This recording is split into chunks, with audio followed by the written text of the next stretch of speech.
Un ange dans le désert, que comprendre? Vous savez, nous avons lu un passage, mais je prendrai aujourd'hui la peine de lire tout un passage, parce que je ne vous ai donné qu'une portion de passage, mais je vous donnerai tout un passage dans lequel nous allons l'extrapoler sans doute pour en déduire des vérités.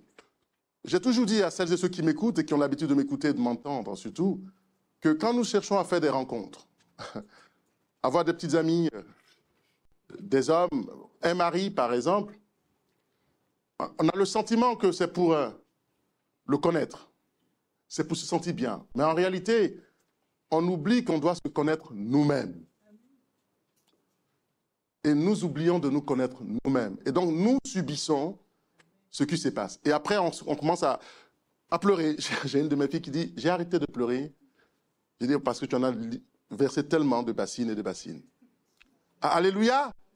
Mais tu peux continuer de pleurer, ça va t'aider. C'est pas mauvais de pleurer. Et donc, ce matin, je vais, si vous me permettez, vous plonger dans ce test. Mais ce n'est pas ce test que je voudrais qu'on lise. Je lirai un autre livre qui est quasi similaire, avant d'aborder cette portion de phrase qui est là. Je vous invitais plutôt à vous tenir debout avec moi et j'inviterai, ça tombe bien. Tu as le micro, tu vas m'aider. Elle nous lira ceci, mais comme je vous l'ai dit, j'aimerais qu'on lise plus tard un passage dans toute sa longueur et largeur pour en déduire, comme je vous l'ai dit, par extrapolation des vérités pertinentes. On va lire d'abord cette première portion. On y va. Dans Marc chapitre 1, versets 9, 13, 1 et 2. On y va, comment? À cette époque-là, Jésus vint de Nazareth. Jésus apparaît, il sort du nulle part, et la Bible dit qu'il vient d'où? De Nazareth. En Galilée. En Galilée. Et il fut baptisé par Jean dans le Jourdain. Il fut baptisé, comme toi et moi, nous avons été baptisés pour être marqués du sceau de Dieu, comme quoi nous lui appartenons. Ça, c'est la première clé. Par qui? Par Jean le Baptiste. À quel endroit? Dans le Jourdain. Et à cet instant précis, que se passe-t-il? Au moment où il sortait de l'eau, oui, il vit le ciel s'ouvrir. Il vit le ciel s'ouvrir. Il vit le ciel s'ouvrir. Qui? Jésus. Il s'attendait à quelque chose d'inattendu. Le Père le surprend. Que dit-il? Et l'Esprit descend sur lui comme une colombe. L'Esprit descend sur lui comme une colombe. Lui, il a vécu quelque chose d'unique. Laissez-moi poursuivre. Continue. Et une voix se fit entendre du ciel. Oui. Tu es mon fils bien-aimé. Continue. Tu as toute mon approbation. Tu as toute mon approbation. Que je commette des erreurs, tu as toute mon approbation. Que je connaisse des succès, tu as toute mon approbation. Je t'aime. Continue. Je continue. Je te mets à la seconde partie. Elle est intéressante. Aussitôt, oui, l'Esprit poussa Jésus dans le désert. L'Esprit de Dieu poussa Jésus, la colombe. L'Esprit sous forme de colombe qui s'est posé sur lui, l'a imprégné de la présence majestueuse et glorieuse de Dieu. Et aussitôt, au moment inattendu, soudain, tout à coup, mon ami, on va dans le désert. On y va? Où il passa 40 jours. Attends, viens Josué, s'il te plaît. J'apprécie ce geste. Il descend, on l'a vu, c'était spectaculaire. Et puis il le pousse. Allez, va dans le désert. C'est lui qui... Écoutez le geste. Il le pousse. C'est pas Josué qui choisit le chemin du désert. Sans doute qu'il y en avait plusieurs. Mais il choisit en particulier un chemin. Prends ce chemin-ci. Et entre dans le grand désert. Merci Josué. Continue. Tenté par Satan. Pour être tenté par Satan, qui signifie l'adversaire de qui? De Dieu et des hommes. Non, attends, tu n'as pas réalisé? Celui qui est l'adversaire de Dieu, il a promis à Dieu de lui faire des misères. Et des hommes pour complètement les nuire dans toutes leurs sphères. Donc, quoi que ce soit qu'ils entreprendront, il a décidé de les nuire. Satan lui-même, ce n'est pas quelqu'un d'autre. Ce n'est pas un homme, pas Satan, pour attaquer un homme fait de chair. Satan, esprit, qui voit tout dans l'esprit, qui te voit. Toi, tu ne le vois pas, et c'est lui qui va te tenter. Non, le combat n'est pas juste, devrais-je dire. Ce n'est pas un combat à la loyale. J'aimerais pouvoir le voir moi aussi, pour anticiper que c'est quoi? Ses projets, ses coups, anticiper. Mais là, il a une longueur d'avance. Et je dois faire confiance à quelque chose. On y va, comment? Il était avec les bêtes sauvages. Il était avec les bêtes sauvages comme ami, donc sa vie était en danger. Et les anges le servaient. Merci, dites amen. Amen. Veuillez vous asseoir. Comme je vous l'ai dit, je lirai ceci. Luc au chapitre 5, que dis-je? chapitre 4, autant pour moi, à partir du verset 5 jusqu'à 9. Comme je vous l'ai dit, je vais l'étendre pour que vous compreniez bien ce que je vais dire et mettre le texte dans son contexte. Voici ce qui est écrit. Permettez-moi que je le lise. Restez assis, suivez avec moi. Le diable l'ayant donc dans le désert, voilà ce qui va se passer pendant les 40 jours. Écoutez, le diable, il ne se fatigue pas, c'est un esprit, il ne dort pas. Il peut répéter la scène autant de fois qu'il veut, jusqu'à ce que tu craques. Il t'harcèle, on l'appelle l'harceleur. Vous savez, ici la loi, dans toutes les nations civilisées, disent aujourd'hui qu'il y a des lois pour pouvoir mettre un terme aux harceleurs. Ton mari peut t'harceler. Et la loi est là pour te protéger. Imaginez, lui, il décide de t'harceler. On lui a donné ce laps de temps, 40 jours pour t'harceler. Dieu lui donne 40 jours. Peut-être pour toi, c'est 10 ans. 10 ans, dis-je. 10 ans. Et il va t'harceler dans tous les domaines. Regardez, il commence. Par quelle partie commence-t-il? Il commence, il se présente. On lui a donné le feu vert. Il doit jouer quoi? Pas tout. On l'appelle le malin. Malin dans tout. La Bible l'appelle également ingénieur dans le mal. Donc, un ingénieur, vous comprenez, il y a des ingénieurs dans cette église, mais ils ont du savoir-faire. On les appelle des savants, mais lui, il est savant dans le mal. Donc, il a du génie dans le mal. C'est avec lui. Écoutez la suite. Et enfin, c'est pas encore fini. La Bible l'appelle également, dit de lui qui se déguise en ange de lumière. Il a la capacité de faire quoi? De changer sa structure. Il peut venir comme un chrétien, mais il n'est pas un chrétien. Il peut avoir les paroles chrétiennes, mais il n'est pas chrétien. Ok. Donc c'est face à cet adversaire que tu seras confronté, je dis bien dans le désert, dans le vide total, sans eau. En plus, il a faim. Et il y a des bêtes sauvages. C'est le désert. Le désert, c'est là que vivent généralement les lions. Ils sont dans le désert, la savane. Vous comprenez ce que je veux dire? Les serpents brûlants du désert, ça nous donne une idée. Peut-être sans lampe, et il n'y avait pas de lampe. Il a pu se trouver sans doute une grotte pour se mettre à l'abri. Imaginez en fin de soirée le désert. Qu'est-ce qui se passe le soir? Il fait extrêmement froid. Il n'a pas bénéficié de quoi? De quoi? Du chauffage naturel que Dieu avait donné aux premiers qui étaient dans le désert, le colonne de feu. Et le matin, il fait excessivement chaud. Il était sans doute dans une grotte. Livré à lui-même. Regardez la fin. Et ça m'intéresse. Et c'est là que le diable se présente. Il se présente. Il se présente à qui? À Jésus. Et lui dit ceci. Je vous le lis. Le diable l'ayant élevé, lui montra en un instant, en un clin d'œil. Il dit, viens avec moi, mon petit père, tu as ma merci aujourd'hui. Il m'a dit que je dois tout faire avec toi. Donc, tu me suis? Et il le suit. En un instant, il éleva en un lieu élevé. Regardez ce qui va se passer. Ce qui va se passer est extraordinaire. Il dit ceci. Tu vois? Ils ont parcouru le monde en un clin d'œil. Essaie de faire un clin d'œil, on va voir. Fais un clin d'œil. Tu vois comment c'est rapide? Je ne suis pas certain que ce soit aussi rapide comme celui qu'ils ont fait. Un clin d'œil. En un instant, ils ont vu le monde entier. Et puis il lui dit ceci. J'aime bien la phrase.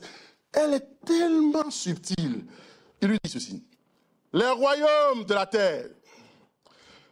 Et lui dit. Il lui montra les royaumes de la terre et lui dit. Je te donnerai toute cette puissance. Il n'a pas dit gloire, il dit puissance. J'ai été bluffé par ça. Il ne dit pas gloire, il dit puissance.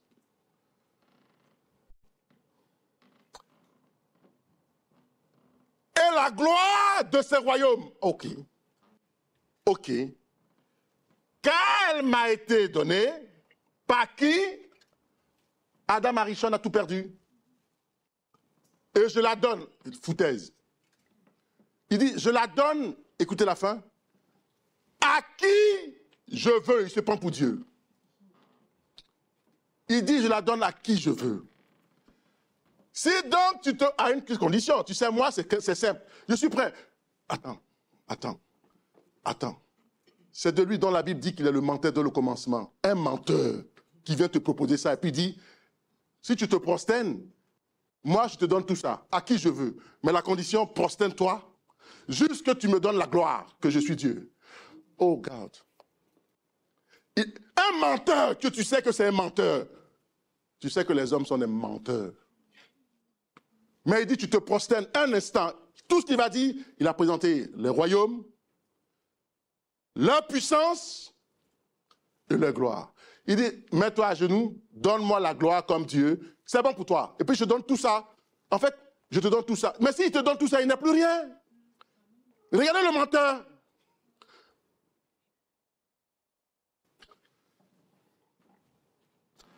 Regardez la suite. Si tu te prosternes devant moi, elle sera toute à toi. Ma version dit, elle sera toute à toi. Elle sera toute à toi. Tout ça, c'est pour toi. Je te fais cadeau. Mais si tu me fais cadeau, toi, tu fais quoi après? Il dit, non, moi, je suis ton Dieu maintenant. J'ai ton âme. C'est le deal. C'est le deal. Dis le deal. Maintenant, enfin, le quoi? Qu'est-ce qui va se passer? Jésus lui répondit, il est écrit, si tu ne lis pas la parole pour connaître ça, tu ne peux pas répéter ça au moment où il se présente à toi. Tu seras en train de faire quoi? Négocier. Ton esprit, et tu laisses ton âme prendre le pas. Quand tu négocies, tes émotions viennent automatiquement. Ouais, mais bon, je ne suis pas à l'église, personne ne me voit, je suis libre, je peux faire ça un instant, et puis voilà. Tu négocies. Mais c'est fou, tu deals avec toi-même, en fait. Tu négocies pour faire tomber, quoi? Toi-même, ta spiritualité. Je négocie, ouais, bon, c'est beau ce qu'il me propose. Je peux, pour un temps soit peu. Il t'a dit qu'il va prendre ton âme, il ne te l'a pas dit. Toi, tu es son Dieu, il devient ton Dieu. Il te dit, il te le fait savoir, mais subtilement. Tu as oublié, il t'a montré la puissance et la gloire. Écoute, je vais vous développer ça. Jésus lui dit, il est écrit, quoi? La parole. Tu adoreras le Seigneur ton Dieu, et tu le serviras lui seul. Si je me prosterne devant toi, tu es Dieu pour moi, je dois te servir, je dois faire tout ce que tu me demandes. À quoi? En échange de quoi? Du monde, de sa gloire. Mais tu oublies que je suis déjà glorifié, moi? C'est parce que je suis déjà glorifié que je suis dans le désert. Tu n'as pas vu, tu as oublié qu'il y a une colombe? Avoir la gloire et être glorifié, c'est deux choses opposées. Il faut savoir que tu es glorifié. Ceux qu'il a connus d'avance, il les a aussi préparés. Ceux qu'il a préparés, il les a aussi glorifiés. Donc, il marche déjà dans la présence de Dieu, dans la gloire. Il avait déjà tout ça. Et je dois servir que Dieu seul. Là, servir, c'est-à-dire, je dois me trouver, je ne dois pas oublier qui je suis, mon identité. Je dois donner mes parfums et mes adorations à Dieu seul. Donc, je dois me retrouver constamment dans sa présence. Fais gaffe. On peut ne pas être là et dire quelque chose à quelqu'un. C'est juste une parenthèse. Pardonnez-moi de vous le dire, je vous le rappelle. Je n'ai pas encore abordé mon sujet. Je suis juste dans mon avant-propos du test. Et ce que je veux t'amener à comprendre, c'est ceci. Et je reviens sur ce que je voulais dire. J'ai dit quelque chose à quelqu'un. Tu sais quoi, fiston? Généralement, ce que je vais te dire, c'est un mystère. C'est une des clés. Retiens ceci. Nous, n'importe quel pasteur ne peut pas le savoir. Seuls les pères qui ont la mention et le statut de père peuvent le savoir. Il dit, dis-moi. Il dit, tu vois, nous pensons tous que quand un enfant nous quitte, ou quand il voyage, ou quand il fait ceci, qu'il n'a pas Jésus. Et que c'est parce que je suis là que vous avez Jésus. On n'a pas saisi. Mais on doit comprendre que quand l'enfant part, où qu'il aille, le Jésus qui est en nous demeure en lui. C'est à l'enfant de savoir qu'il a aussi Jésus comme moi. Tu n'as pas saisi? Est-ce que tu l'as saisi? Ça te met dans une confiance pas possible. Et là, à partir de cet instant, tu vois, tu n'es plus le même. Tu sais qui adorer. Jésus était dans ce cas. Il était dans le cas, dans le désert. Dieu a rendu témoignage, il s'est retrouvé seul.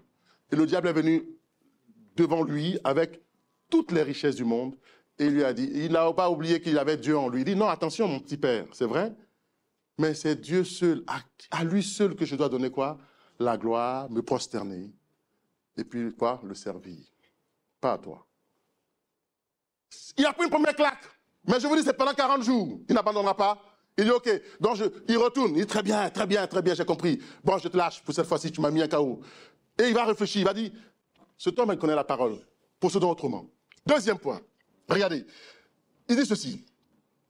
Le diable conduisit encore à Jérusalem, la ville sainte, à la capitale, dans des grandes villes.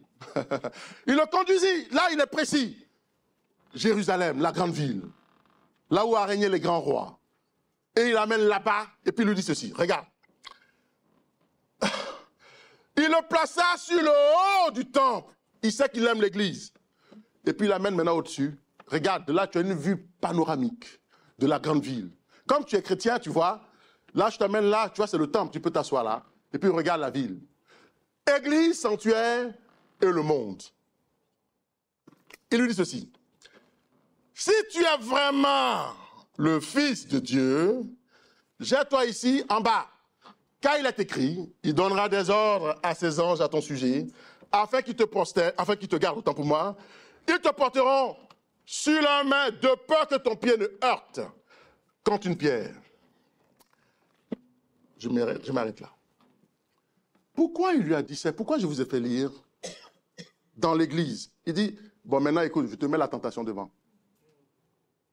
Je verrai devant la tentation, il t'a dit quoi? Elle est là, s'il va intervenir pour toi. Parce qu'il est écrit aussi. Il a répété quoi? La Bible. Bible, parole contre parole. Et on verra ici comment tu réagirais. Il s'est déguisé tout de suite encore en connaisseur de la parole. Tu ne veux pas te marier? C'est dans le temple. Le temple. Tu n'as pas envie de ça? C'est dans le temple. Tu n'as pas envie de ça? Tu es dans l'église, mais je te propose. Là, c'est ton environnement, tout le monde est beau. Et c'est lui qui choisit la cible. Il parle bien. Et c'est la Bible qui raconte. Ton élément. Maintenant, il va voir dans quel état tu es, si tu réussiras à le détruire, à le détrôner, à découvrir qu'il s'est caché dans la vérité et qu'il n'est pas la vérité. Maintenant, ce matin, permettez-moi d'introduire à partir de ce passage, vous présenter la classe dans l'approbation, puisqu'il est l'approbation du Saint-Esprit. Et comment il a su faire montre, je vais y arriver, de classe. Regarde, Jésus est confirmé à cet endroit, pas seulement par Dieu, mais par Jean. C'est Jean qui l'a introduit. Jean dit, voici l'agneau de Dieu. Et Dieu confirme par le sceau du Saint-Esprit, sous forme de colombe. Regarde la suite. Vous avez besoin de quelqu'un d'autre que vous. Qui vous affirme, autant pour moi, si vous êtes la seule. Si vous faites les corrections, faites-les la veille. Parce que quand vous les corrigez et que je relis, je me repets. Que vous, qui vous affirme, si vous êtes la seule personne à penser que vous êtes génial. Donc, tu vois, tu peux avoir une haute estime de toi. Tu peux penser que tu es quelqu'un. Tu fais erreur. Il va falloir que tu laisses Dieu permettre à quelqu'un d'extérieur confirmer que tu es né de nouveau. Et comment il le fait? Il le prouve par des circonstances. Parce que si c'est ton jugement à toi seul, tu es gravement dans l'erreur. Je vais vous la refaire. Écoutez, il dit, vous avez besoin de quelqu'un d'autre pour confirmer ce que vous êtes. Et l'endroit idéal est choisi par Dieu lui-même. Parce que généralement, nous les chrétiens, écoutez bien, on a tendance à nous surestimer. On met la barre haute, notre prix est trop... C'est vrai, on a été racheté un grand prix. Mais toi-même, tu élèves ton prix, tu surélèves ton prix, alors que c'est faux. Ce n'est que quoi? Du superflu. Ce que j'aime appeler souvent des fadaises. Lorsque Jean l'a désigné, Jésus a été remarqué par qui? Regardez. Automatiquement, Jean rend public Jésus. Il était dans l'ombre. Et tout le monde le découvre. Et tous les regards sont figés vers lui, les projecteurs. Mais comment se fait-il que Jean puisse parler de ce gars? Et Jean l'a rendu actuel. Maintenant, on sait qui il est. L'agneau de Dieu. Le témoignage de Jean. Oui, j'apprécie cela. Quel est le témoignage qu'on peut rendre de toi? Qui es-tu réellement? Or, souvent, on a tendance à dire, peu importe ce que tu penses, dans un certain cas, oui, je suis d'accord. Mais faites attention, ici, c'est très précis. Je vais plus loin. Jean, je parle de Jean, celui qui rend témoignage, a usé de son intelligence, la stratégie l'a dirigé vers Jésus lorsqu'il a dit « Voici l'agneau de Dieu ». Mais c'est fou ce qu'il a fait parce que c'est difficile de rendre témoignage, de rendre quelqu'un actuel, reconnaître ses compétences, savoir qui il est. Et puis toi, passer automatiquement dans l'ombre, t'éclipser. Je ne sais pas si vous réalisez cela. Il a dit à sa foule de faire attention. Maintenant, écoutez les gars, c'est bien, vous étiez là depuis tant d'années, je ne sais pas combien d'années vous venez. Maintenant, faites attention à ce type-là. Toi, Jean, tu nous le présentes. Oui, faites attention à ce gars.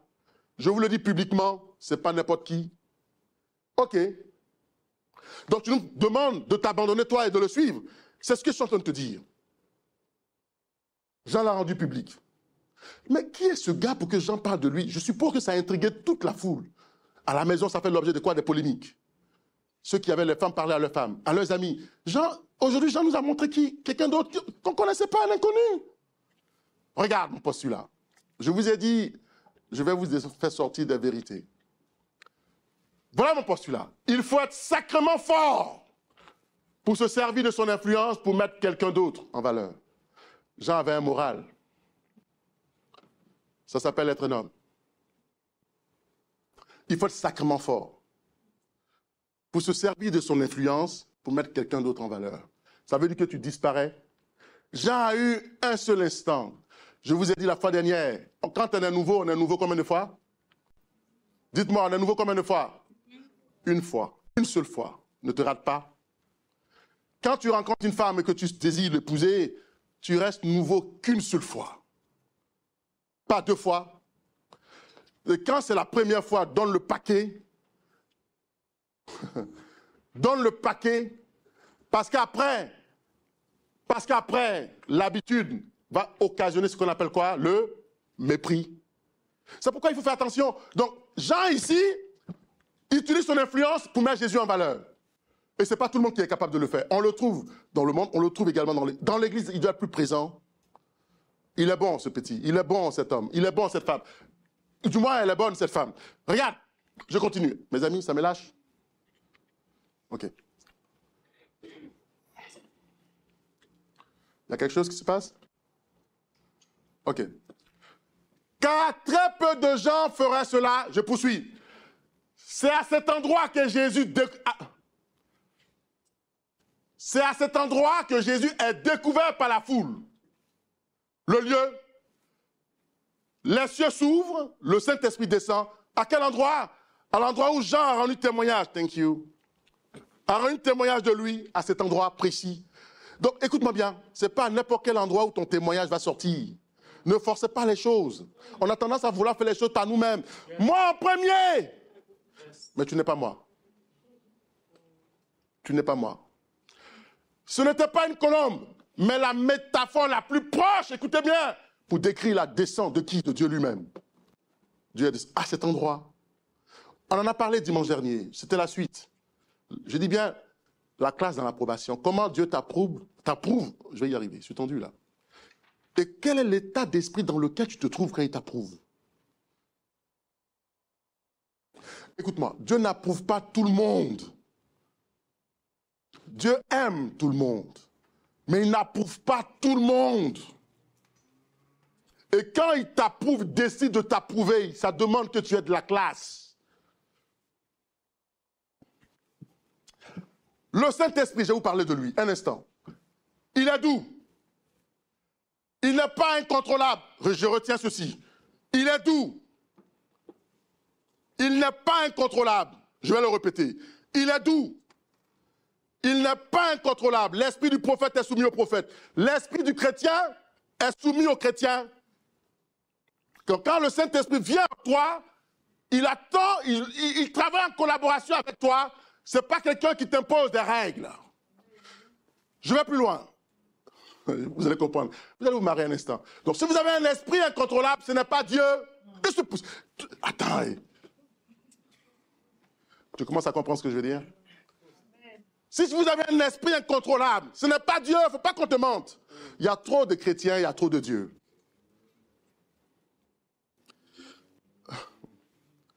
Si ton esprit est incontrôlable, tu es agité, ce n'est pas Dieu.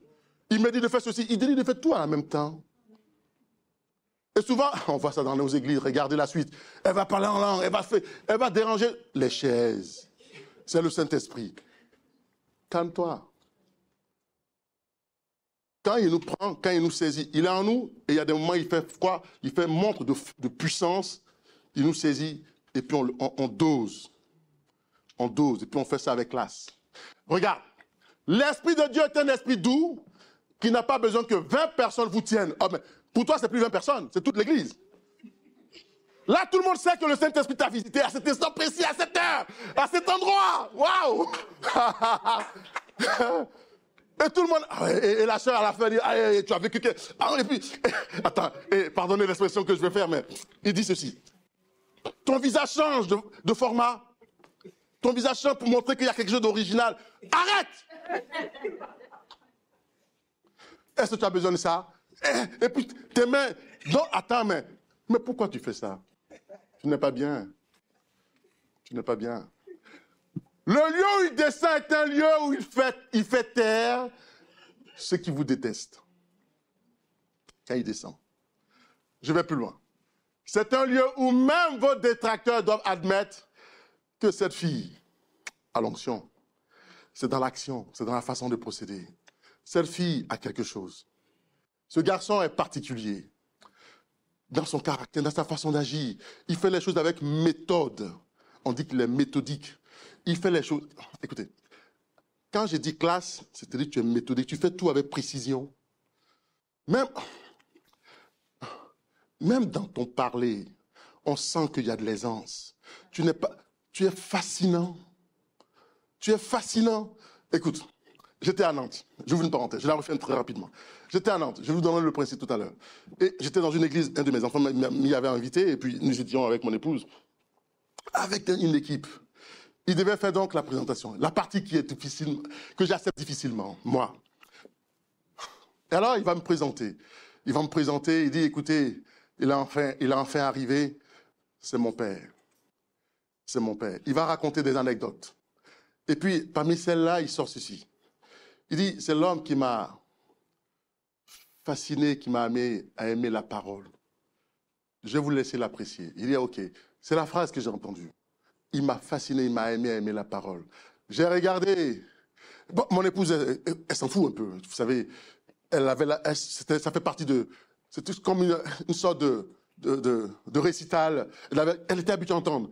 Et genre, j'ai regardé, je me suis baissé un instant et je me suis dit, il met la barre haute, juste par cette phrase. L'homme qui m'a aimé, qui m'a donné le goût d'aimer la parole, de faire ce que je fais.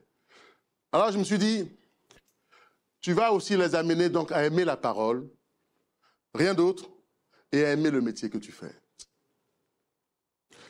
Toi, que dit-on de toi? Qu'est-ce qu'on a retenu de toi pour te confirmer dans ce que tu fais? Je te pose la question. Est-ce que tu as au moins le Saint-Esprit comme gage? Voici mon principe. C'est un endroit où vous devez reconnaître que vous faites ce que vous faites comme vous le faites. Ou est-ce que dans l'Église, on reconnaît ce que tu fais comme tu fais et que tout le monde le reconnaît comme ce que tu fais est noble? C'est dans l'Église, pas dans le monde. Si tu maîtrises dans l'Église, le monde te découvre. Je vais te la refaire.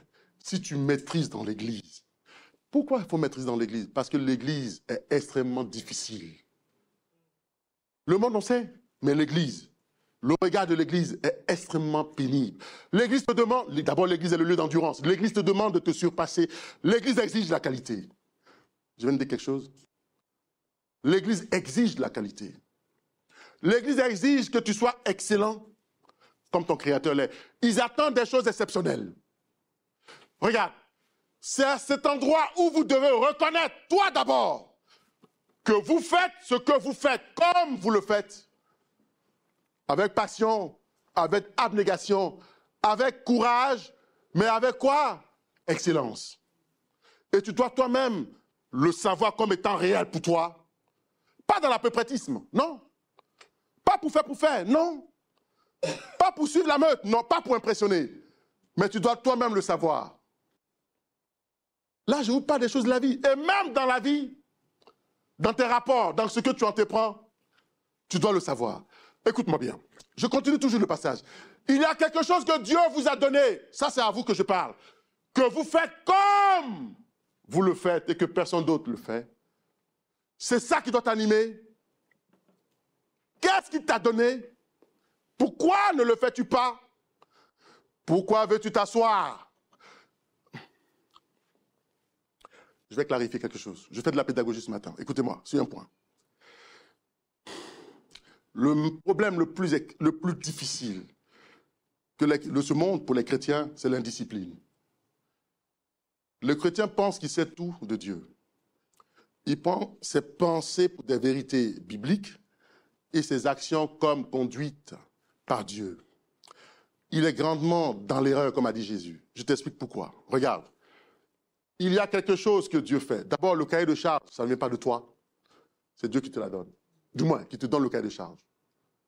Dès lors que Dieu t'a donné un cahier de charge, la méthode est exigée. S'il n'y a pas de méthodologie dans ta façon de faire, tu te considères comme libre. Et par conséquent, si tu te considères comme libre, tu n'as pas de compte à rendre. Et là, Jésus a rendu des comptes. Matthieu 15, du moins, Jean chapitre 17. Il dit, je vais faire ma prière sacerdotale, la prière du témoignage pour te faire un rapport sur ce que j'ai fait. Parce qu'il a reçu un cahier de charges qu'on trouve dans Ésaïe combien? Ésaïe combien? 61. L'esprit que tu me donnes sous forme de colombe, et comment est sur moi pour faire ceci, pour faire cela, pour faire ceci. Donc je te fais un rapport. Il n'était donc pas libre de tout. C'est pourquoi l'esprit le poussa dans le désert. Pour être quoi? Pour avoir quelque chose. Vous allez comprendre. Regardez, vous êtes allé à la même école, mais Dieu a mis quelque chose au fond de vous qui fait que vous avez un instinct qui vous pousse à vous démarquer des autres. On est pareil, mais on n'est pas pareil. On a fait les mêmes études, mais on n'est pas pareil. On est né le même jour, à la même heure, à la même date, mais on n'est pas pareil. Il y a quelque chose en moi qui diffère de toi et qui m'amène à me démarquer de toi. Quoi? C'est dans les gestes que je vois cela. Qui me pousse à vouloir faire quelque chose d'extraordinaire. Qui me dit, je suis une personne exceptionnelle. Qui me dit qu'il a mis quelque chose en moi que tu n'as pas. Je vous dis quelque chose. Quand vous découvrez qui vous êtes, quand vous savez qu'il a mis quelque chose en vous, vous devenez instoppable. D'abord, dans votre tenue, dans vos discours, dans votre approche, vous devenez instoppable. Une telle présence divine est tellement manifestée. Écoutez, il peut y arriver qu'il y ait des erreurs, mais la conviction interne change la donne. Dieu dit, ça c'est mon gars. Mais si vous ne savez pas ça, vous êtes à la merci de l'autre. Vous êtes à la merci de vous-même, parce que vous ne vous connaissez pas, et vous êtes constamment en perte de quoi? De vitesse. Vous voulez copier les autres. Prendre leur modèle pour exister au travers d'eux.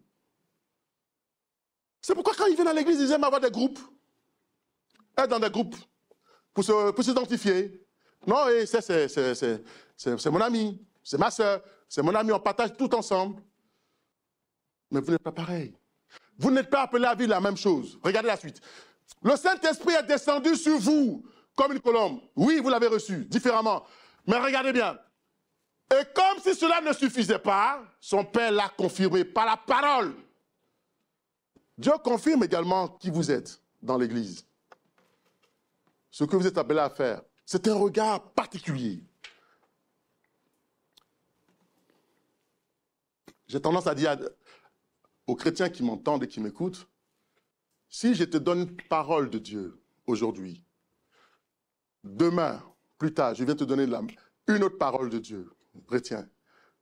Je te la donne troisième fois. Et si je fais une insistance, mon garçon ou ma fille, tranquillise-toi. Tranquillise-toi, qu'il neige, qu'il pleuve, ça arrive. Si je fais une insistance, maintenant regarde, c'est la confirmation de Dieu. Ne laisse pas les circonstances changer ta façon de penser tout de suite. Son père a dit, c'est mon garçon, devant tout le monde. Faites gaffe. Et vous, faites gaffe. Celui-là est particulier. Tu es le meilleur. le Saint-Esprit, là, c'est ce qu'il est en train de dire. Sous la forme de la colombe. Tu es le meilleur. Pour toi, je mets quelque chose que l'histoire retiendra. Tu es le meilleur. Tu es le meilleur dans ton domaine. Tu n'es pas le premier. Il y a eu des premiers prophètes, il y a eu Moïse, mais tu es le meilleur. Ne cherche pas à être premier. On oublie les premiers. Cherche à être meilleur, tu restes dans l'histoire. Les meilleurs sont toujours extraordinaires. Écoutez-moi, je vous l'ai dit comme principe. On n'écrit pas un livre sur des choses ordinaires. On écrit des livres sur des personnes comment? Extra. Si tu es extra, tu intéresses tout le monde. Le père regarde. Et puis il dit ceci. Regarde comme tu ressembles à ton père. Il parle à son fils. Tu es mon bien-aimé. L'approbation, c'est ça. Tu me ressembles. Oh. Tu me ressembles? Moi, le Créateur, mon fils me ressemble. Tu ressembles à ton père dans tout. Ce n'est pas seulement dans l'image, mais dans tout. Tu es le digne fils de ton père sur terre. Je vous le prouve. Je vous le prouve. Voilà ce qui est écrit. Jean 1, 18, dans la version seconde. Personne n'a jamais vu Dieu. Personne. Et c'est vrai. Vous savez, j'aime taquiner. Hein. Je suis coquin parfois. Personne n'a jamais vu Dieu. Et j'ai posé une fois la question aux démologues ou aux chrétiens. Où était Jésus quand le diable se rébellait? Où était-il? Avant que je ne leur donne la réponse. Posez la question quand vous sortirez d'ici à un chrétien standard. Je dis bien un chrétien standard. C'est-à-dire standard, c'est un païen, mais on l'appelle chrétien standard. Il va vous donner une réponse. Ils ont cherché. Et il y a une qui a sorti. Regardez ce qui est écrit. Personne n'a jamais vu Dieu. Dieu le Fils unique. Regardez la phrase. Personne n'a jamais vu Dieu. Dieu avec grand D. Virgule. Dieu le Fils unique.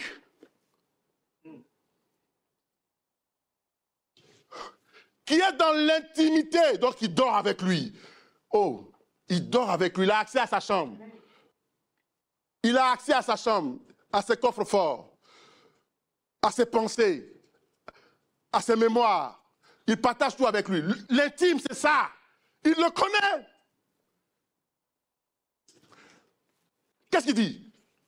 Est celui-là qui l'a fait connaître. Donc, il est venu nous révéler. Donc, Dieu est en train de dire devant tout le monde, c'est mon petit, il me connaît, je confirme.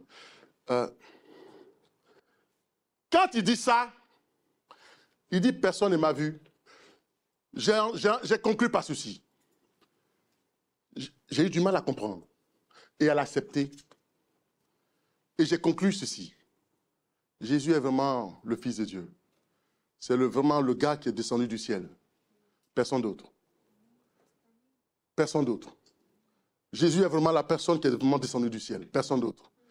Il dit Dieu le Fils unique. Maintenant, regardez, je vous montre quelque chose. Marc reprend la même version et dit ceci. C'est Pierre qui parle. Une voix fit entendre des cieux ces paroles. Tu es mon fils bien-aimé, en toi j'ai mis toute mon affection. Si j'ai mis toute mon affection, mon amour, tes erreurs, je suis d'accord avec. Même si je n'approuve pas, mais tu es mon fils quand même.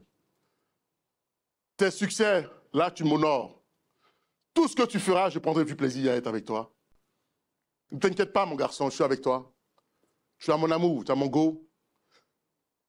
Et j'ai compris ceci. Si Dieu a dit quelque chose sur toi, que tu es son fils dans une relation d'intime, d'alliance,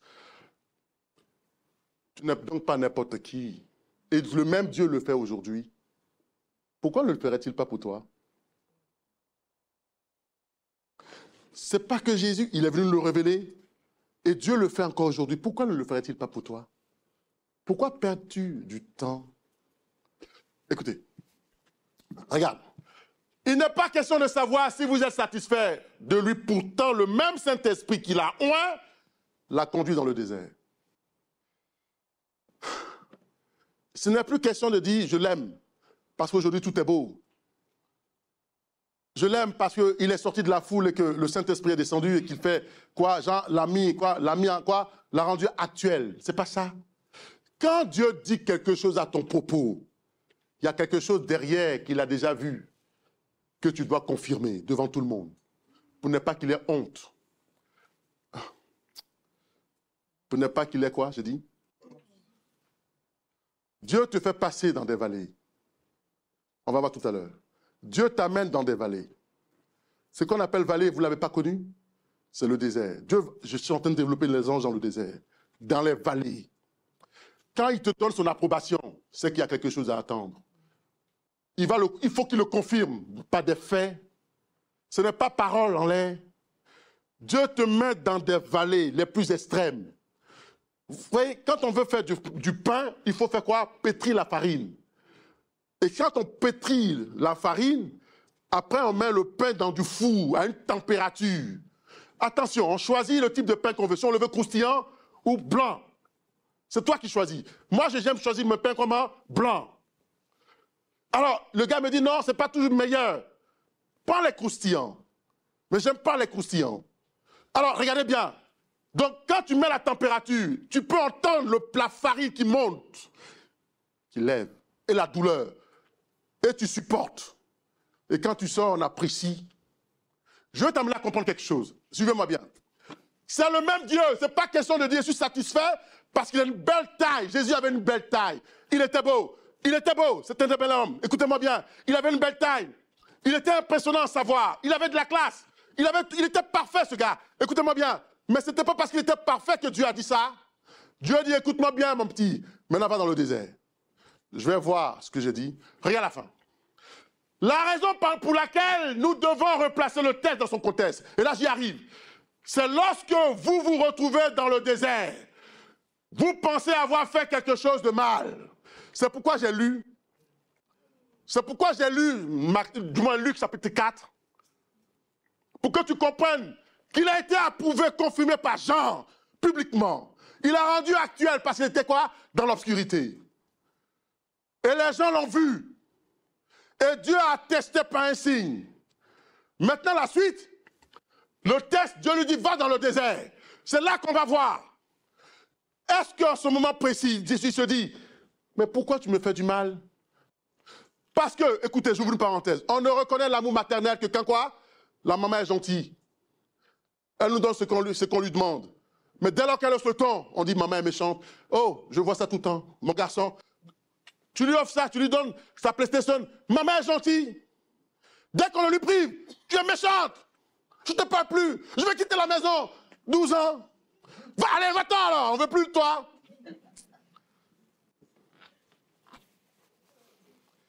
Dès que tu lui donnes, il a oublié, il sourit. Non, mais tu sais, des manipulateurs. Regardez bien. Mais c'est ce que nous faisons.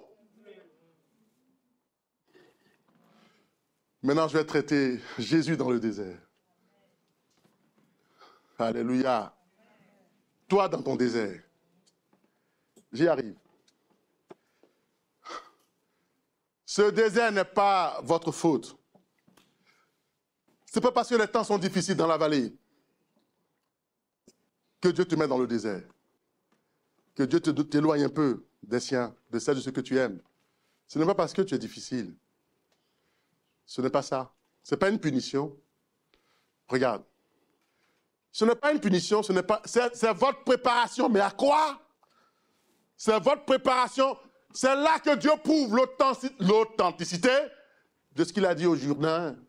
Tu es mon fils, tu as toute mon approbation. C'est dans la suite. C'est le désert qui va le prouver. Tu seras seul avec les animaux sauvages. Tu seras seul. Tu vois, j'ouvre une parenthèse. Toute la semaine, j'ai dormi avec, j'ai pensé et médité là-dessus. J'ai dit, et j'ai posé des questions à certains. Dieu dit, le premier roi c'est Shaoul. La Bible décrit Shaoul, le Benjamite. Un bel homme. Grand détail. Dieu précise, grand détail. Tout ça c'est important dans le leadership. Mais comprenez, quand il parle de taille, il ne parle pas de la taille physique seulement. Le spirituel compte. Quelqu'un qui prend de la hauteur sur des événements, c'est aussi ça. Quand Dieu parle de beau de visage ou belle de figure, ça ne veut pas dire qu'il est seulement beau de visage, mais ça veut dire également qu'il a une dimension spirituelle qui est agréable à voir. Et il faut bien comprendre, faites la part des choses. Maintenant, il parle de Shaoul, le premier roi. Dieu l'établit lui-même. Et puis, Shaoul déconne. Shaoul déconne. Shaoul a déconné. Vous allez voir. Et puis Dieu dit à qui? À Shmuel. Va à Rama, dans la maison d'un certain quoi, Isaïe, peu importe, je vais te montrer mon roi. Dieu dit, mon roi, un jeune berger, il n'a pas étudié comme Shaoul. Il n'a pas la classe et la carrure de Shaoul. Shaoul était impressionnant. Dieu en a mis un quoi? Dieu a valorisé ses qualités. Il va le chercher, le petit. Lui, il est confronté quoi? Au troupeau de son père. Et il les dirige, il les conduit. Il arrive dans la maison, il ne dit pas tout au prophète. Je vous ouvre la parenthèse. Le prophète dit ceci. Dès qu'il a vu le fils aîné, il dit c'est certainement celui-ci. Dieu dit, oh, stop là. Stop, je t'ai encore rien dit. Tu es arrivé à l'endroit, mais ce n'est pas lui. L'autre, ce n'est pas lui non plus. Il passe la famille au pain fin. Niet. Je vous dis sincèrement, si Dieu te donne un message, ne sois pas agité. Moi, j'ai pensé à quelque chose. Quoi? Parfois, on est précipité, on se précipite. On veut tout de suite. Mais regardez le message. Dieu dit, oh, calme-toi, moi, je ne gère pas les choses comme les hommes. Pose la question, est-ce que c'est tous tes enfants? Parfois, on ne pose pas la question. Comme on est agité, on dit, Dieu m'a menti, il ne m'a rien dit. Alors qu'il aurait fallu que tu attendes. Et puis il dit, mais c'est pourquoi dans les échanges, je pose des questions. Pour que tu m'aides à réaliser, à comprendre ce que je suis en train de voir. Alors, il dit ici, est-ce que c'est tous tes enfants qui sont là? Il dit, non, j'ai le plus petit qui est en train de faire perdre le troupeau. Amenez-le-moi. Dès qu'il le vit, Dieu a crié dans l'oreille de Shmuel. C'est lui, dépêche-toi de le oindre. C'est mon roi. Ok. Petit, mets-toi à genoux. Je te mets quoi? L'huile sur ta tête.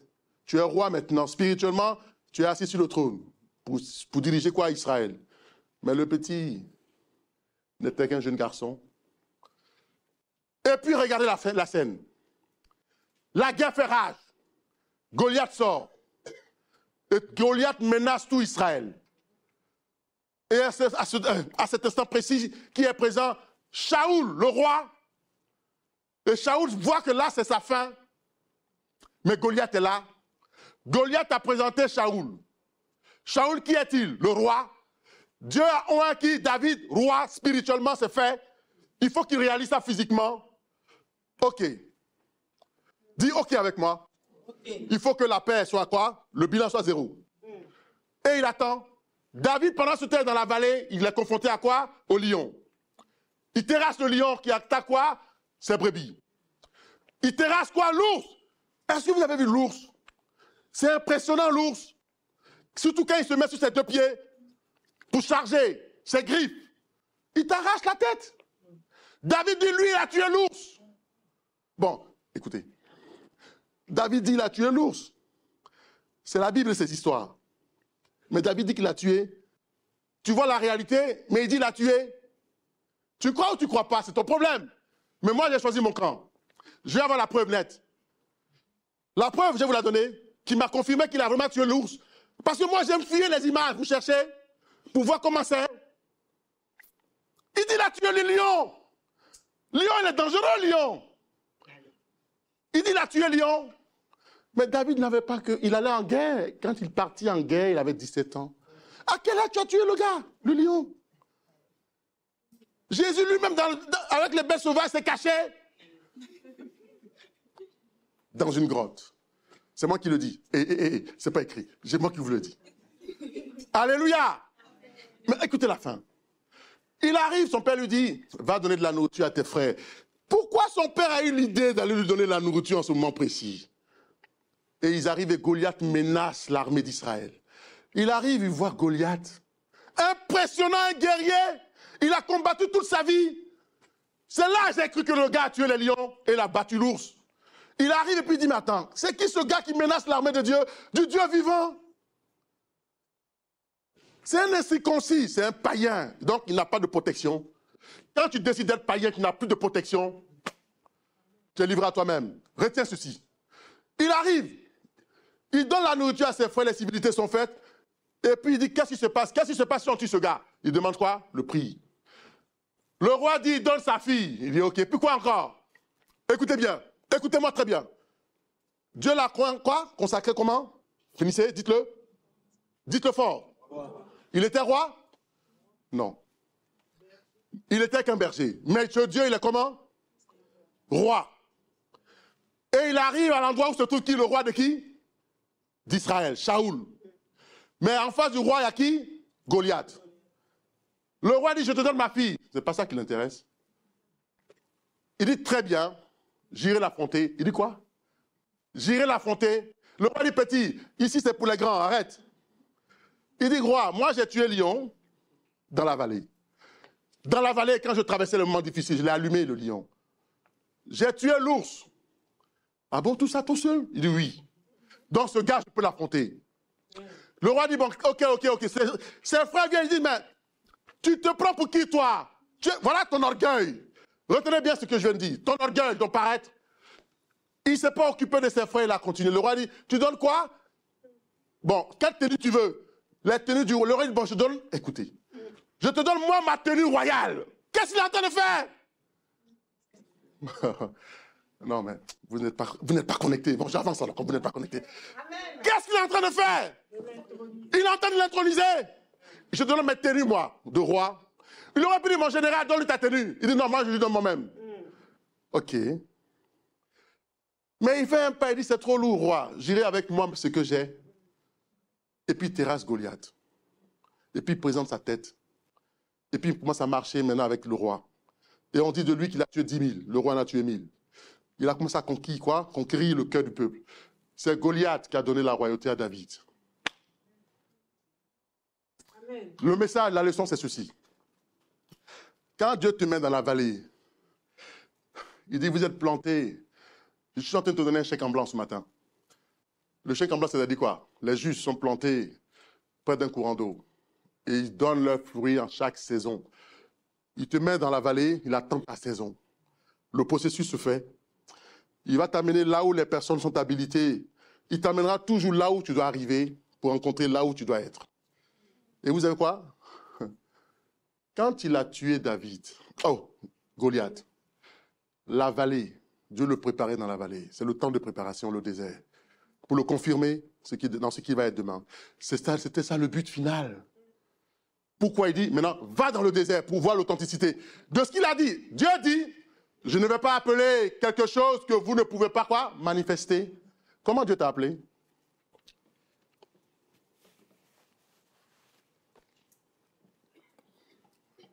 Est-ce que vous prenez en considération les paroles de Dieu? Évangéliste. Dieu ne peut pas t'appeler évangéliste dans quelque chose que tu n'as pas manifesté. Il t'a dit évangéliste, maintenant manifeste l'évangéliste que tu es. Le désert va le prouver. Le désert va te rendre authentique, mais tu abandonnes. Si tu abandonnes, le processus s'arrête.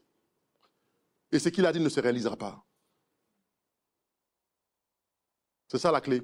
Maintenant, regarde la fin. Regarde la fin. Je vais finir. Mon conseil est ceci. Alors, tu vas l'écrire, tu vas apprécier. Ce que vous êtes déterminé à faire est toujours caché dans votre appel.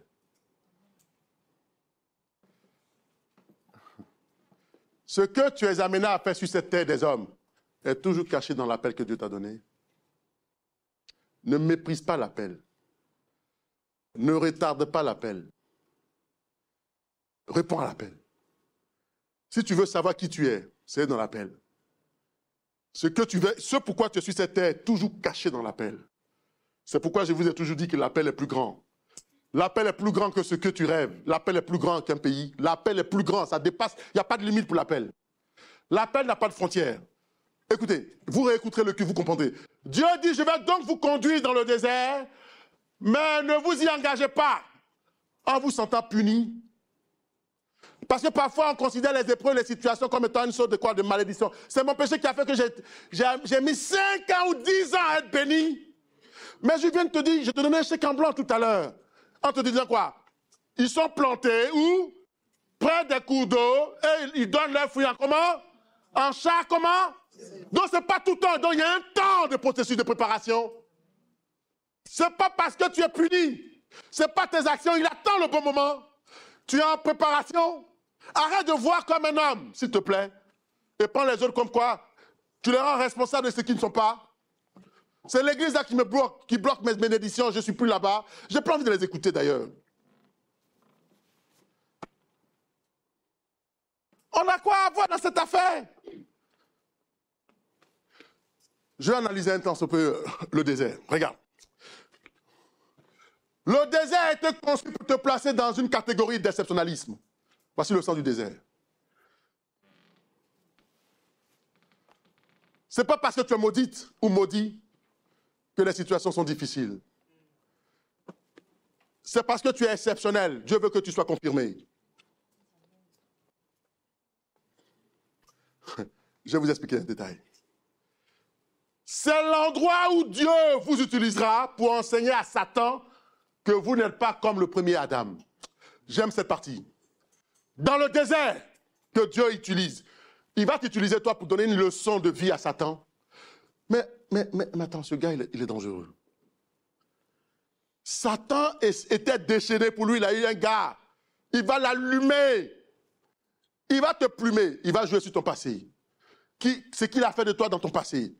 Oui, tu étais une prostituée, la femme de tout le monde, oui, on sait. Il a ton dossier, il va regarder. Donc, il était comme ça, on a fait ça, oui, bon, on a un passif sur elle, oui ou non. Sortez-moi son passif, comment elle fonctionne, ou comment il fonctionne. On a ton passif, et puis il dit, bon, ok, quel genre de démon met sur elle? Et puis il dit, non, moi-même, je vais gérer ça. Imagine le chef lui-même vient quoi? Contre toi. Il a étudié ton passé. Vous savez, je vais vous expliquer un détail. Les démons et le diable travaillent par analogie.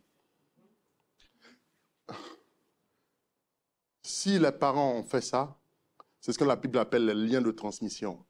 Si les parents ont fait ça, par ricochet, il estime que vous allez faire. Il t'observe, il se saisit de ça et il te soumet. Jusqu'au jour, et il pense, c'est sur ça qu'il s'appuie dans ton passif, ton passé, pour te cribler. Tu es infidèle, il a été, elle a été, on va travailler ça. On connaît toutes ces émotions, on va travailler. Il y a quelque chose que j'ai dévoilé tout à l'heure, regardez bien. Regardez bien.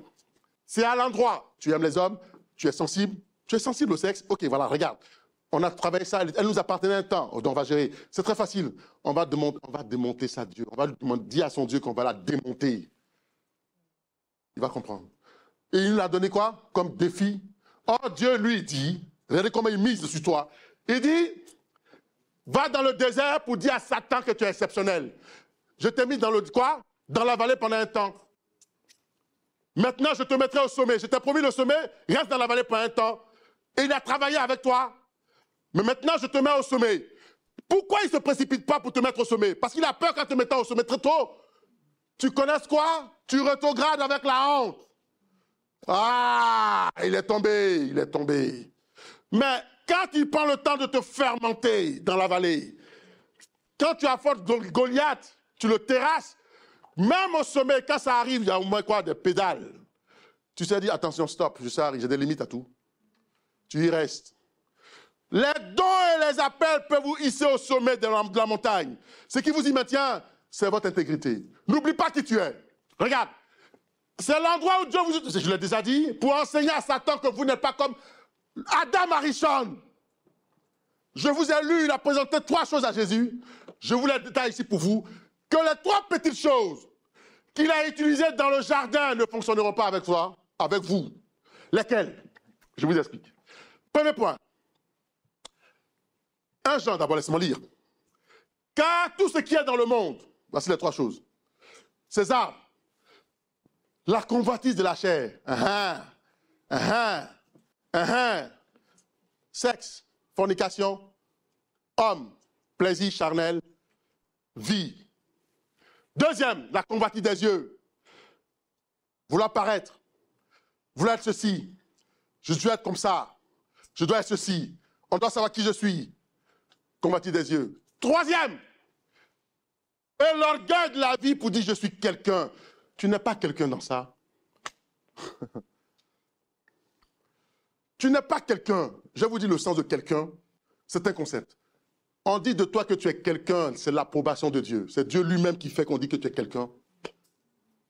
Et c'est le monde qui approuve que tu es quelqu'un de grande valeur. Et le monde te cherche. Ce n'est pas le monde qui te fait de toi, qui dit de toi que tu es quelqu'un, c'est Dieu. Ce n'est pas ta fonction, ton titre, c'est faux. C'est faux. Écoutez, les 3 choses te seront présentées. Il a présenté quoi à Jésus? Le monde, sa puissance et sa gloire. Les 3 choses. Tu es un homme. On sait que les hommes aiment ça. Les femmes aiment ça aussi. Ils aiment ça, l'orgueil, le quoi? La convoitise des yeux et l'orgueil de la vie. On va jouer avec ça, on l'a déjà eu dans son passé, n'est-ce pas? Ils vont dire, son collègue a travaillé? Ok, je monte la charge. On sait ce qu'il aime, on sait ce qu'elle aime. On monte. On ne la lâche pas. On a une durée de temps qui nous a été donnée. Mais on doit la démonter ou le démonter. Dieu lui dit qu'il va te donner une leçon. Oh. Dieu dit au diable, il va te donner une leçon de vie. Parce que j'ai eu le temps de le préparer ou de la préparer. Le combat est comment? Il est engagé. Et toi, tu es au milieu. Regarde. C'est tout ce qu'il a dans ses cordes, le diable. C'est 3 choses. Oh, 3. À part ça, il n'y a rien d'autre.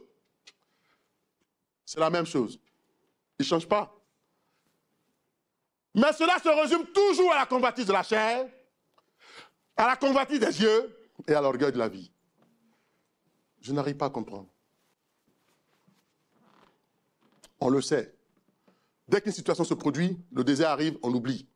Et ce qui est fou dans cette affaire, laissez-moi vous le dire, c'est que parfois c'est nous-mêmes qui choisissons la convoitise d'aller vers elle. J'arrive pas à comprendre. Sachant qu'il va nous massacrer. Il nous avait déjà montré un peu. Mais cette fois-ci, on sait, et puis on fait semblant d'oublier. Et imaginez sa revanche. C'est tout ce qu'il y a dans le monde. C'est tout. Et vous vous attachez aux détails. Non, je suis dans l'église, je souffre trop, j'ai perdu du temps fou. Ça m'a pris des années, je n'ai pas compris. Mais il fallait que des années arrivent pour qu'on vienne mettre l'huile. Il fallait que des années arrivent pour que son père lui dise « Tes frères sont en guerre, va leur donner de la nourriture. » Tout ça, c'est un jeu. Il a fallu qu'il y ait des années et qu'il prenne la nourriture, que ce soit le seul, et qu'il tombe sur ses frères en guerre, que ce jour-là, ce soit Goliath qui les humilie et qu'il n'y ait personne pour aller l'affronter. Et que ce jour-là, Shaoul soit là. Que ce soit des années pour te préparer, pour muscler ton esprit. Écoute, les Écritures disent qu'il a été tenté comme nous en toutes choses sans commettre de péché. Je parle de Jésus. Regarde, voilà ce qui est écrit. Hébreux 4, 11. Car nous n'avons pas un souverain sacrificateur qui ne puisse pas compatir à quoi? À nos faiblesses. Il parle de faiblesse. Il parle de faiblesse. Regardez bien. Au contraire, il a été tenté comme nous en toutes choses. Donc Jésus aussi a été tenté dans quoi? Dans les mêmes choses. Le diable lui a proposé ce qu'il va te proposer là. Aujourd'hui, il a proposé ça. Donc Jésus connaît son acharnement, il sait comment il fonctionne. Et puis il a dit à Jésus, si tu fais ça, je te donne tout ça, tu te procèdes simplement et m'adores pour être ma servante ou mon serviteur. Ça veut dire que tu vas t'engager dans ce qu'il t'a proposé, dans les 3 choses. Ça veut dire que tu vas t'engager dans les 3 choses toute ta vie en le servant. Tu seras donc son esclave. Jésus lui dit, écoute, on se procède devant Dieu, seul, et c'est lui qu'on sert. C'est pas toi. Je refuse ton deal. Mais regardez la fin du passage. Dieu ne se soucie pas des détails dans ce contexte. Pourquoi j'ai été dans cette situation? Pourquoi Dieu me fait ceci? Pourquoi je souffre? Pourquoi c'est toujours moi? Pourquoi? Le pourquoi entraîne ce que je vous ai toujours dit, quoi? Le traumatisme. Vouloir savoir le pourquoi, c'est le traumatisme. Maintenant, regarde. C'est la convoitise de la chair. Point barre. Fais attention à ta chair. C'est la convoitise des yeux, vouloir être comme tout le monde. Mais c'est ma copine, elle a eu quoi? Un enfant. Et moi, je n'en ai pas. Dans le monde, elle a eu un enfant finalement. Et moi, je n'en ai pas. Elle vit avec quoi? Elle vit maritalement. Concubinage. Oui, lui, il a sa copine, il a un enfant. Et je commence à prendre de l'âge. Et ma situation n'évolue pas. Tu envies la vie de l'autre? Pour exister, l'orgueil de la vie. Pour paraître devant tout le monde comme étant quoi? Ayant une vie. Comme tout le monde. Écoutez. Ils étaient dans le jardin avec Ève. Quand elle a vu le fruit, quand elle vit que le fruit était bon à manger et agréable aux yeux, je vous dis quelque chose. Désireux de rendre sage, c'est ce que vous ressentez tous derrière ces 3 choses. Plaisir charnel, plaisir des yeux, convoitise des yeux et l'orgueil de la vie. Tout le monde. Quand tu t'y engages, fais gaffe. Pour t'en sortir, c'est pénible.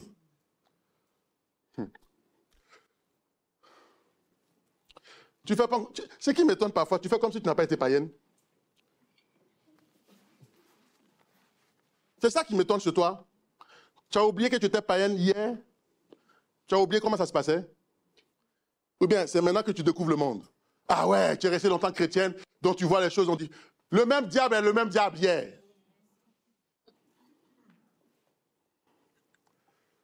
Le deuxième Adam doit faire face à ces trois mêmes choses et il est de ce fait conduit par l'esprit dans le désert. Donc Dieu a décidé que toi aujourd'hui t'amènes dans le désert.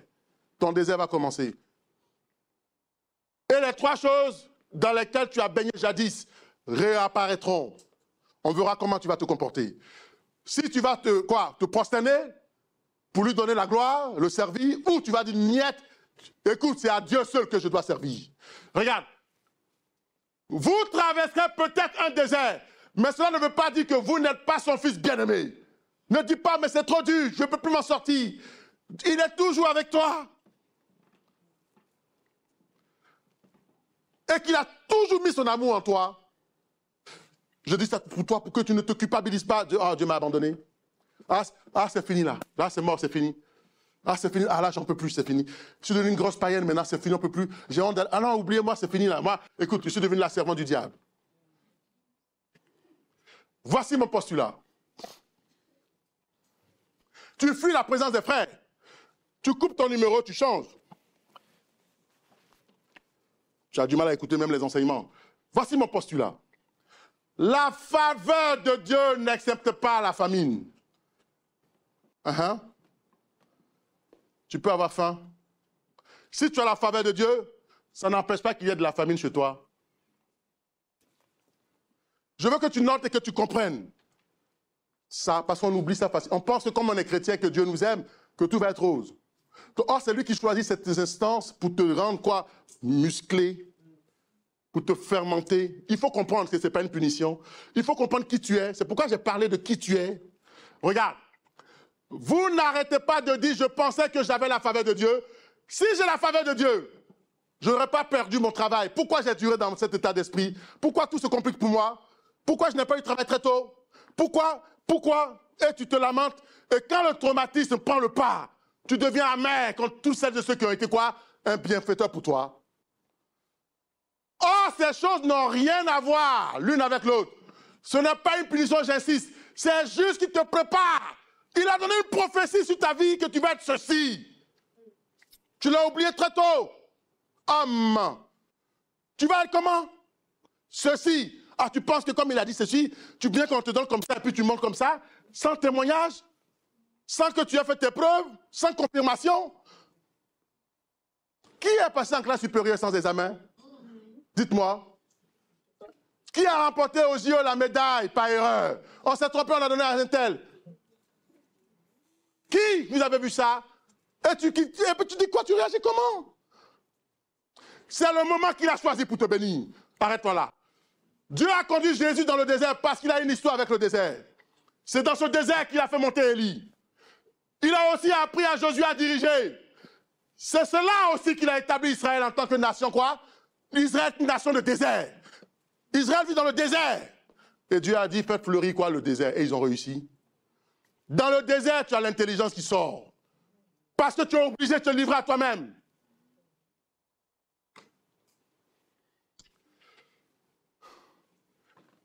Dieu a une histoire avec le désert, je vous l'ai dit. C'est là qu'il a rencontré Rahab. Vous la connaissez, Rahab? Je passe. Dieu est un Dieu de désert. Bon, maintenant, change ton image sur Dieu. Change ton image, ton regard sur Dieu. Il est le rocher dans le désert.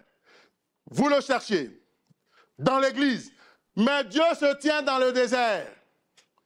On pense, c'est vrai, on vient, on prie. Mais c'est dans le désert que tu vas apprendre à le connaître tout seul. Et chacun doit vivre son désert.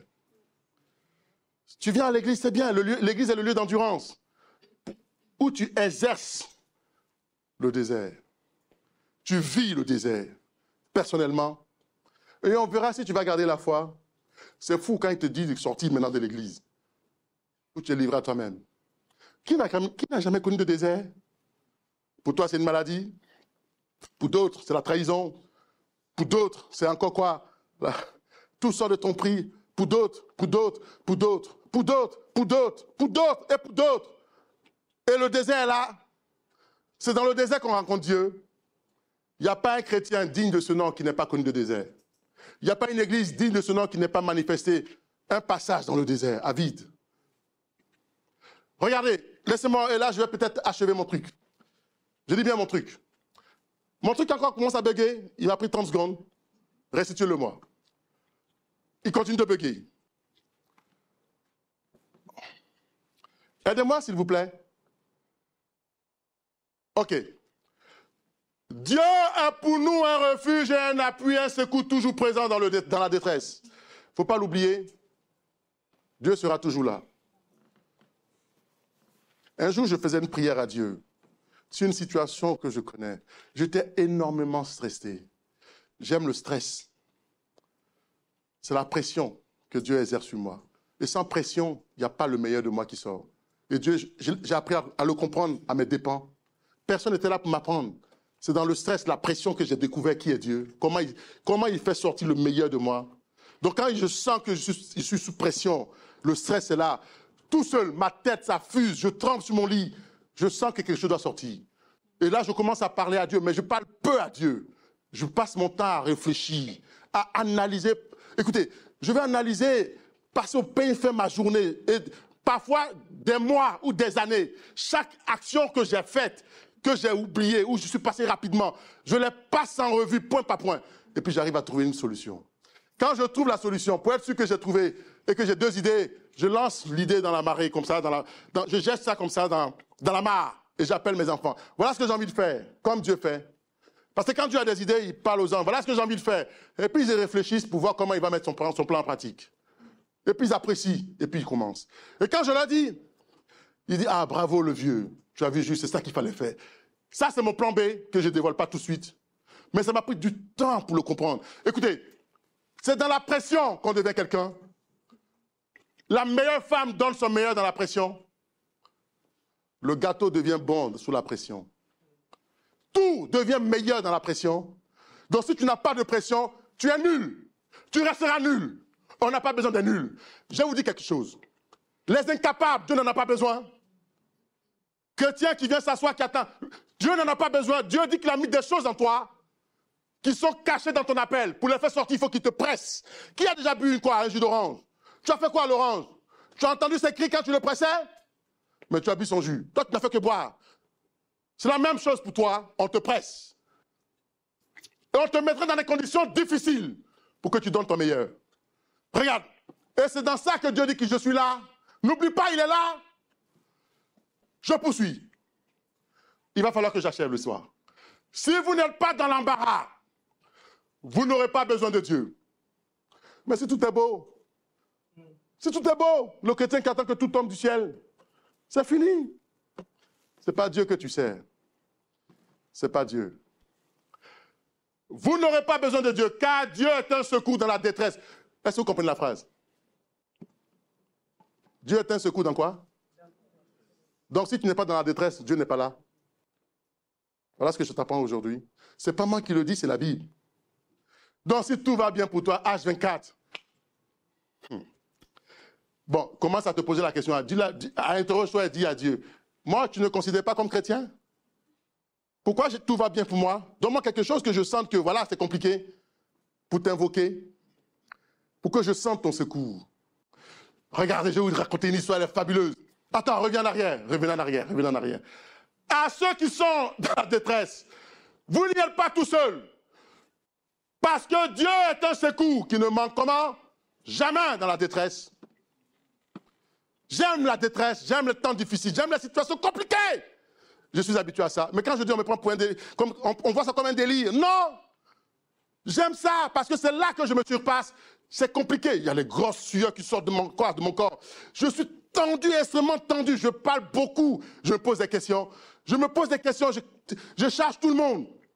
Mais dans mes questionnements, comprenez que je ne suis pas fou. Je suis en train de travailler dans le secret. Je cherche des choses dans le spirituel. Je cherche à comprendre. Je travaille. Je cherche à analyser. Je passe la Bible au pain fin. Et je parle à Dieu secrètement. Et je marche. Je marche des heures et des heures. Et j'ai les réponses. Quand j'ai les réponses, je suis tellement dans l'extase, je suis en confiance. Et je me dis, tiens, il y a des événements qui vont se produire. Maintenant, les événements vont se produire. Je suis préparé à ça. Regarde, je vais commencer par chuter. Préparez-vous, je vais chuter. Je vous aime, mais franchement, vous me prenez des secondes encore.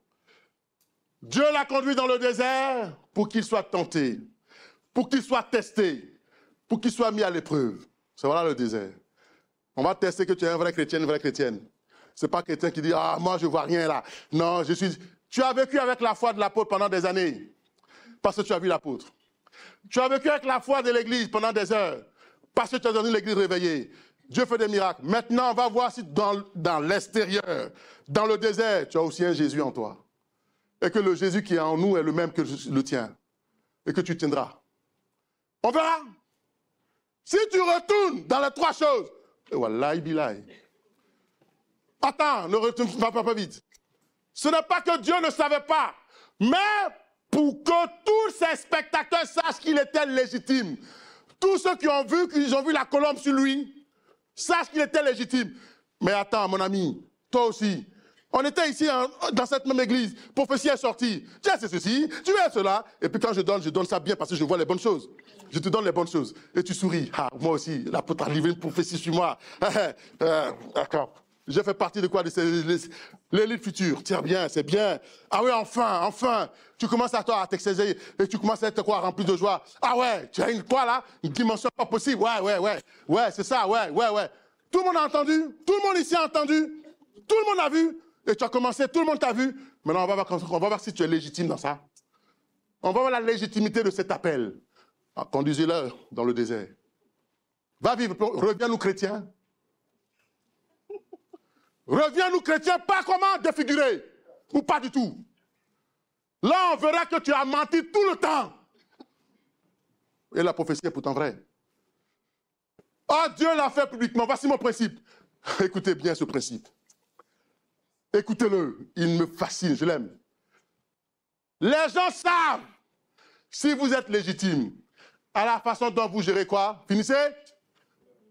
Non, tu ne l'as pas dit fort là, tu as peur de la douleur? Dis-le. Dis-le.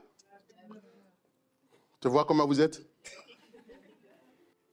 Les gens savent si vous êtes légitime à la façon dont vous gérez la douleur. Quand on te trahit, quand on te calomnie, quand on porte sur toi des faux témoignages, quand tu es dans le désert et que les mêmes tentations surgissent, et que tu es seul, tu es livré à toi-même, et que tu dois garder quoi? La tête haute. Garder quoi? Le cap. Tu regardes l'appel, la dimension dans laquelle Dieu t'a placé, pour être légitime demain devant les siens, revenu plus fort que jamais. C'est ça. Et quand tu viens, tu racontes, on dit, ouais, ton témoignage est juste. Dieu avait dit ça en ton temps, à ton sujet. C'est ce que nous, les hommes, nous sommes. Ah oui, mais on savait que tu réussirais, mais parce que tu as fait tes preuves. Mais attends. Fais pas tes preuves. Fais pas tes preuves, tu fais passer tout le monde pour des menteurs. Moi, ne me traitez pas de menteur, hein. Attends, je vais bien redire parce que tu n'as pas entendu. Tu vois? Ne me traite pas de menteur. J'ai des faiblesses. Je ne suis pas un menteur. Parce que ça fait 24 ans, je suis dans ma 25e année. Et toutes les prophéties que j'ai livrées se sont toutes accomplies. Si on arrive à supporter le pouvoir, mais pas la douleur, on n'est pas fait pour le royaume. Tu as entendu? Je vais aller plus loin. Luc dit, Jésus lui répondit, celui qui met la main à la charrue, tu commences, lève-toi Dieu. Regarde en arrière, le monde, les trois choses.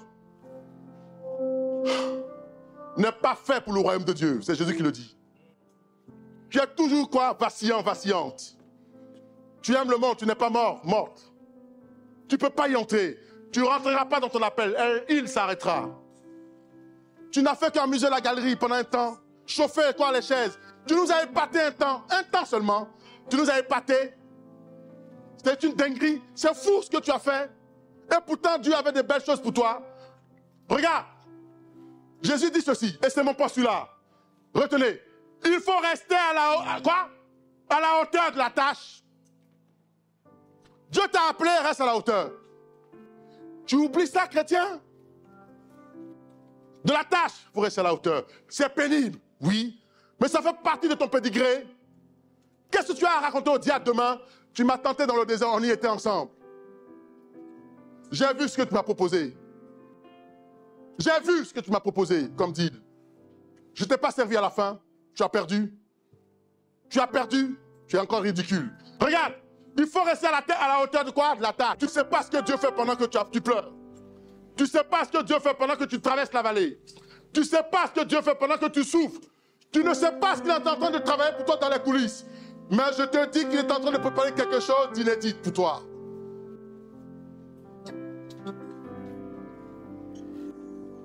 C'est quelque chose que l'œil n'a point vu, l'oreille n'a point entendu, que Dieu a préparé pour celles de ceux qu'il aime. Mais qui acceptent le désert. Parce que c'est un bien, un mal qui a un but. Le désert. Tu vas parler à Dieu. J'ignore ton désert. Ce n'est pas une punition. Je veux que tu le saches aujourd'hui. C'est juste un désert pour te quoi? Te préparer. Pour ce que tu vas devenir demain. C'est là où il veut t'amener. Il faut qu'il te mette dans le désert. Pour te légitimer devant les hommes. Les hommes aiment les personnes légitimées. Écoute, l'homme aime les personnes qui sont légitimes, qui ont traversé des histoires. Des hommes qui sont fermentés, comme le vin, qui dure des années, des années, des années. Et à qui on dit, quand on le pose sur une table, on dit, il est de quelle année? Quel type de vin veux-tu être? Quelle année es-tu? 2025? À peine 2025, tu abandonnes. Tu vas parler à Dieu. Le plus grand mystère de la vie, nous l'avons abordé, analysé ensemble, essayer de le retourner encore. Et nous y sommes encore. Sans doute que chacun y trouve des éléments de réponse par rapport à des faits qui se sont produits dans sa vie. Et dans cette série assez importante, nous avons abordé beaucoup de sujets, mais celui de ce matin est celui-ci.